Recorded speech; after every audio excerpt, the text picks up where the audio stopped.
Today we're going to talk about creating a professional learning calendar to guide your coaching. We already have a vision, which we turned into a coaching menu, and then we got lots of information from teachers and welcome them into a community. Now it's time to take all of that information and create some sort of pacing calendar to guide our thoughts, to guide our vision, and to guide our work. Now, I love instructional trajectories. So these are the two trajectories that I use when working with students. On the left, we've got the hierarchy of possible reading goals from Jennifer Saravallo. And on the right, we have a decision tree of how to guide early intervention from Donna Scanlon and colleagues. Now, I love both of these because they give me a pacing guide. They give me a possible scope and sequence based on what we know about research and how literacy develops to help me with my instructional decision making. Now, I'm not tied to the trajectory. I'm not on a page-by-page guide of the scope and sequence. I'm honoring my professional knowledge. I'm combining it with the instructional trajectories we have based on research and how we know literacy develops, so I can make smart decisions when working with students. And so I like to take that same idea of an instructional trajectory, a long-term view with short-term goals, when working with teachers too. So for us, it's about priority topics.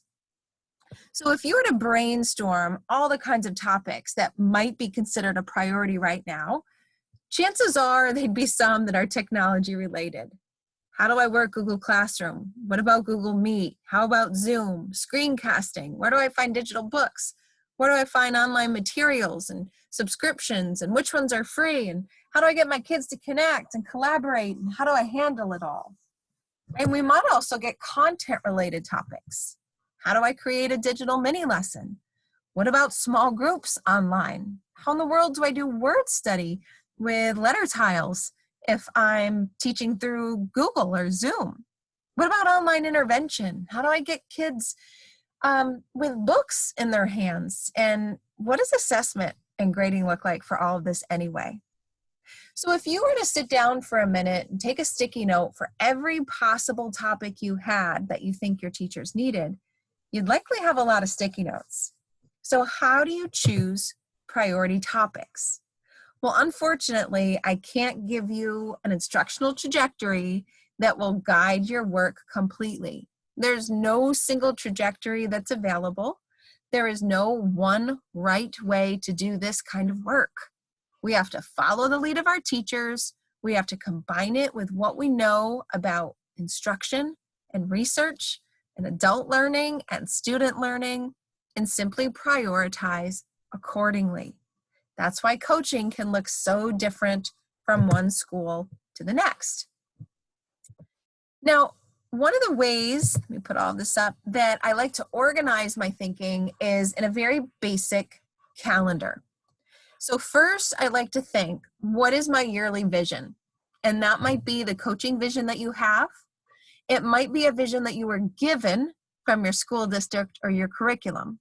But what's an overall overarching goal that could guide your work for the coming year?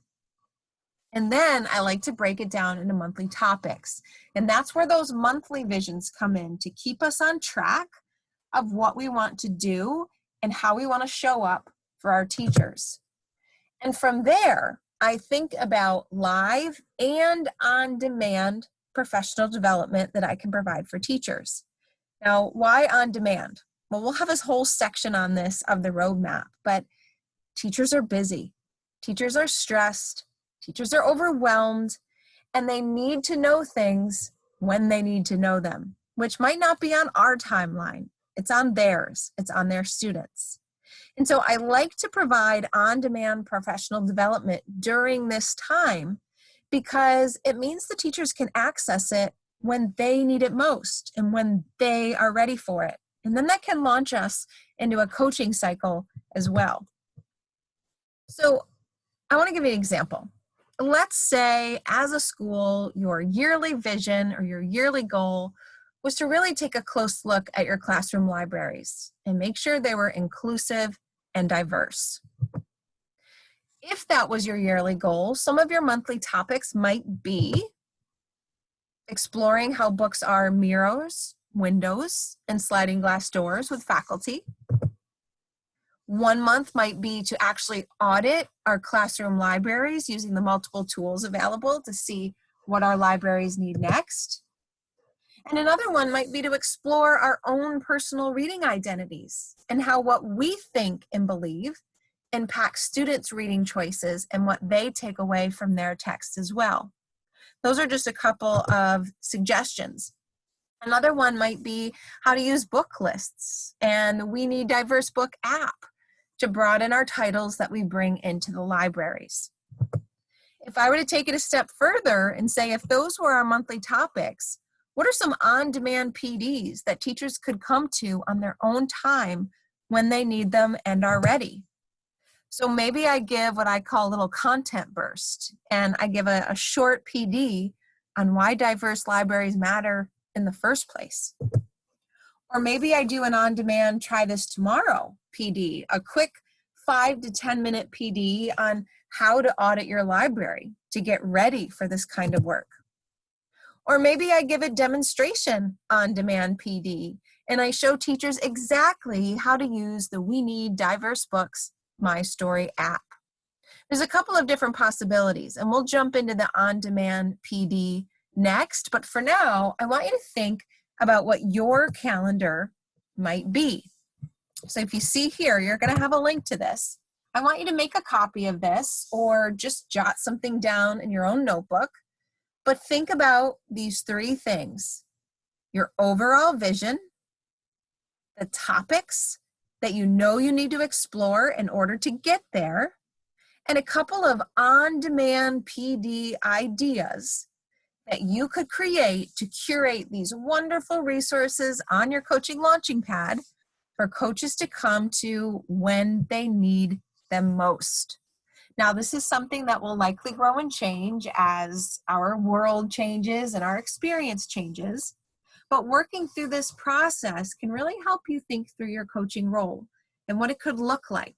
And it can help you draft tentative goals that you can then share with your teachers and your administrators if you need to. So that's your goal for today. Think about your vision. And if you don't want to think the whole year, that's fine too. Think about that coaching vision that you created at the beginning of your roadmap. Then identify a couple of topics that you know you'll have to explore with teachers to get there, and then brainstorm a few on-demand PD sessions that will give teachers ideas, resources, and demonstrations that can immediately impact their teaching. And from there, we'll come back and talk about on-demand PDs next.